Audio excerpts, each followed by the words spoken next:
Magandang araw po sa lahat. Ang babasahin ko po ay makikita sa Genesis 40 verse 1 to 3.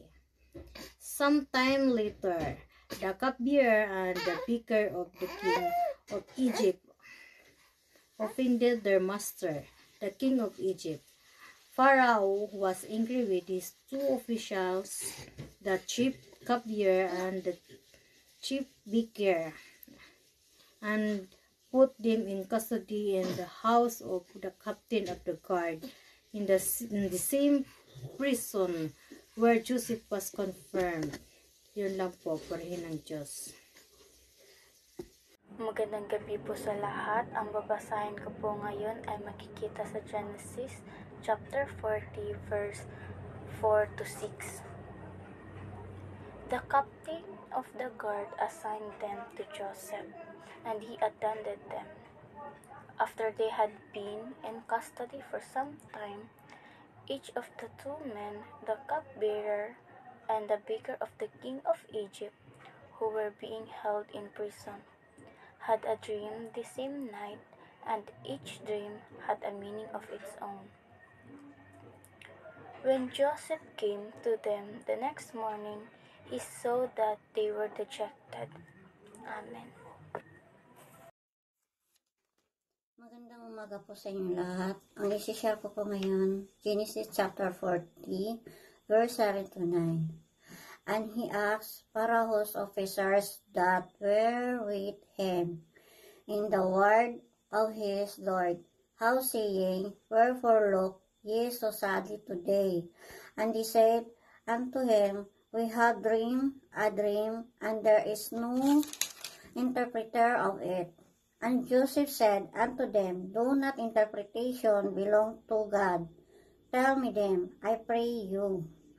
And the chief butler told his dream to Joseph, and said to him, In my dream, behold, a vine was before me. Amen. Magandang gabi po sa ating lahat. Ang share ko po ngayon ay sa Genesis chapter 40 verse 10 to 12. And on the vine there were 3 branches, as soon as budded, its blossoms shot forth. In the clusters ripened into grapes. Pharaoh's cup was in my hand, and I took the grapes and pressed them into Pharaoh's cup, and placed the cup in Pharaoh's hand. Then Joseph said to him, This is its interpretation, the 3 branches are 3 days. Amen. Mapagpalang gabi po ulit sa ating lahat, at muli po kung babasa po dito po sa ating daily devotion. Ito po ay para kay Mrs. Si Mrs. po ay tumawag sa akin at nasa labas po siya, medyo malilit daw po ng uwi. Kaya ibabasa ko po siya. Ang kanya pong verse ay dito po sa verse 13 to 15 po with English translation po. At sinasabi po dito sa talatang ito, Within 3 days, Pharaoh will lift you up and restore you to your position as a chief cupbearer. Verse 14, And please remember me and do me a favor. When things go well for you, mention me to Pharaoh, so he might let me out of this place. For I was kidnapped from my homeland, the land of Hebrews, and now I'm here in prison, but I did nothing to deserve it. Amen. Salamat po sa Panginoon sa pagbasa po ng banal na salita. Glory to God po. And God bless po. Mapagpalang malamig na gabi po sa ating lahat. Ang i-share ko po ngayon ay makikita sa Genesis chapter 40 verses 16 to 19. Ito po ang nakasulat. When the chief baker saw that Joseph had given a favorable interpretation, he said to Joseph, I too had a dream. On my head were 3 baskets of bread. In the top basket were all kinds of big goods for Pharaoh, but the birds were eating them out of the basket on my head. This is what it means, Joseph said. The 3 baskets are 3 days. Within 3 days, Pharaoh will lift up your head and impale your body on a pole, and the birds will eat away your flesh. Yun lang po. Purihin ang Panginoon. God bless. Magandang gabi po muli sa bawat isa. Ito po yung aming share sa Genesis 40, 2023 po. Ang ikatlong araw ay kaarawan ng Paraon. At naghanda siya ng isang salo-salo para sa kanyang mga kagawad. Iniharap niya sa kanyang mga panauhin ang tagapangasiwa ng mga inumin at ang punong panadero. Ibinalik niya sa tungkulin ang tagapangasiwa ng mga inumin, ngunit ipinabitay ang punong panadero. Natupad nga ang sinabi ni Jose sa dalawa, ngunit siya'y nakalimutan ng tagapangasiwa ng mga inumin. Amen po. Salamat po muli sa bawat isa. Magandang gabi po sa ating lahat, mga kapatid, at muli po tayong mag-share po ng ating pong daily devotion. At nandito na po tayo sa Genesis 40. Medyo malayo-layo na po tayo ngayon. At ang aking pong verse na i-share ngayon ay dito po sa chapter 40, verse 1 to 5. At sinasabi po dito sa talatang ito, minsan ang tagapangasiwa ng mga inumin ng Paraon at ang punong panadero ay parehong nagkasala sa kanilang Panginoon na hari ng Ehipto. Sa galit ito, sila ay pinakulong sa bahay ng punong gwardya ng piitang pinagdalang kay Jose. Si Jose ang naatasan ng kapitan na tumingin at maglingkod sa 2 bilanggo. Kaya't matagal silang magkasama sa bilangguan. Isang gabi, ang tagapangasiwa ng inumin at ang punong panadero ay parehong nanaginip. Amen. Salamat po sa Panginoon sa pagbasa po ng kanyang banal na salita. Bye po. Genesis chapter 40, verse 6 to 8. At pinanoonan sila ni Jose sa kinaumagahan at sila'y tiningnan at narito sila'y mapanglaw at kaniyang tinanong ang mga tagapamahala ni Parao na ang mga kasama niya sa bilangguan sa bahay kanyang Panginoon na sinasabi, bakit kayo mapanglaw ngayon?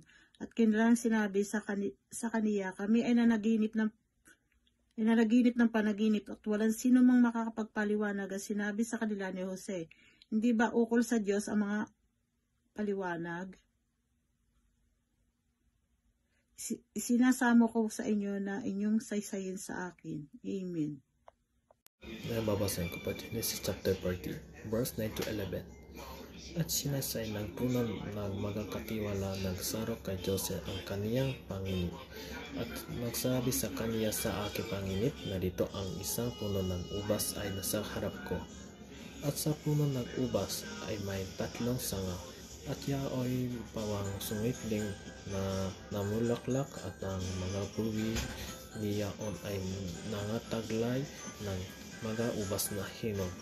At ang saro ni Paraon ay nasa aking kamay.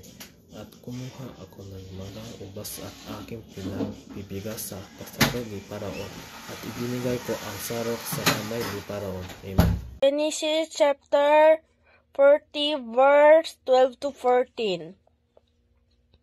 At sinabi ni Jose sa kaniya ang ito ang kapaliwanagan ninyaon ang tatlong sanggan kay ay tatlong alawan.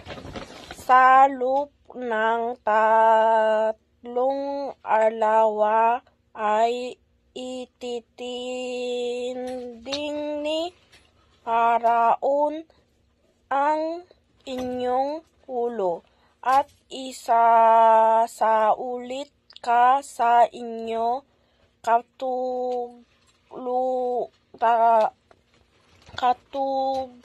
luran at ibibigay mo ang saro ni Paraon sa kaniyang kamay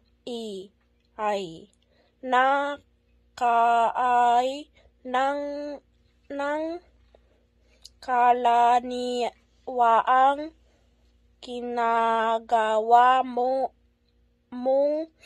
dati nang ikaw ay kaniyang katiwala. Datapuat alalahanin mo ako kung ikaw ay mapaputi na at isinasama mo ko sa inyo na pagpakitan mo ako ng kagandahan put at pagitin mo ako kay Paraon at ang ako ay alisin mo sa panhay na ito. Amen. Magandang umaga po. Share ko po ngayon ay Genesis chapter 40 verse 18 to 20. At si Jose ay sumagot at nagsabi, ito ang kapalinawagan niyaon, ang 3 bakol at 3 araw. Sa loob ng 3 pang araw ay itataas ni Paraon ang iyong ulo at ibibitin ka sa isang punong kahoy at kakainin ng mga ibon ng iyong laman. At nangyari ang 3 araw na siyang kapanganakan kay Paraon, nagmunga siya ng isang piging sa lahat ng kanyang lingkod at itinindig niya ang ulo sa puno ng mga katiwala ng saro at ang ulo ng puno ng mga magtitinapay. Amen. Isang mapagpalang gabi po sa ating lahat. Para po sa ating devotion, gusto ko pong ibahagi sa inyo ang Genesis chapter 40 verses 21 to 23. Sabi po rito, ibinalik niya sa tungkulin ang tagapangasiwa ng mga inumin. Ngunit ipinabitay ang punong panadero. Natupad nga ang sinabi ni Jose sa 2. Ngunit siya'y nakalimutan ng tagapangasiwa ng mga inumin. Amen. Purihin ang Panginoon sa pagkabasa ng kanyang salita. Mapagpalang gabi po sa inyong lahat. Ako po pala ang naatasan upang mag-exhort sa Genesis chapter 40 verses 1 to 23. At sa aking pagkakaunawa sa Genesis chapter 40, tinutukoy lang po dito sa chapter 40 verses 1 to 4 na nagalit si Paraon sa kanyang mga opisyal at ikinulong sila. Doon naman po sa verses 5 to 19, ipinaliwanag ni Jose ang mga panaginip ng katiwala ng kapa at ng panadero. Sa verses 5 to 8 naman po, parehong nanaginip ang katiwala ng kapa at ang panadero sa gabi. And then doon po sa verses 9 to 15, isinali ni Jose ang panaginip ng katiwala ng kapa. And then doon sa verses 16 to 19, isinali ni Jose ang panaginip ng panadero. And then doon po sa verses 20 to 23, ang mga interpretasyon ni Jose ay nagkatotoo, ngunit hindi naalala ng katiwala si Jose. So gaya ng hula ni Jose, patay sa panaginip ng 2 lalaki, ang isang tao ay tinaas ni Paraon at ang isa ay hinatulan. Gayunpaman, sa ngayon si Jose or Joseph mismo ay nanatiling nakakulong. Si Joseph ay inilarawan bilang isang matuwid na matyagang sumusunod sa Diyos sa mahirap na mga kalagayan, hanggang sa maalala siya ng Diyos at kumilos ito upang iligtas siya. So yung moral lesson po dito ay kabilang po dito yung service, ang pakikiramay, of course, yung pananampalataya, yung faith po natin kay Lord, and then hope, pag-asa, at yung paghatol sa kasalanan, at of course, yung magtiwala sa ating Panginoon at hindi sa mga tao. Yun lang po ang aking maibabahagi sa gabing ito. Magandang gabi po. Purihin po natin ang ating Panginoon. God bless everyone.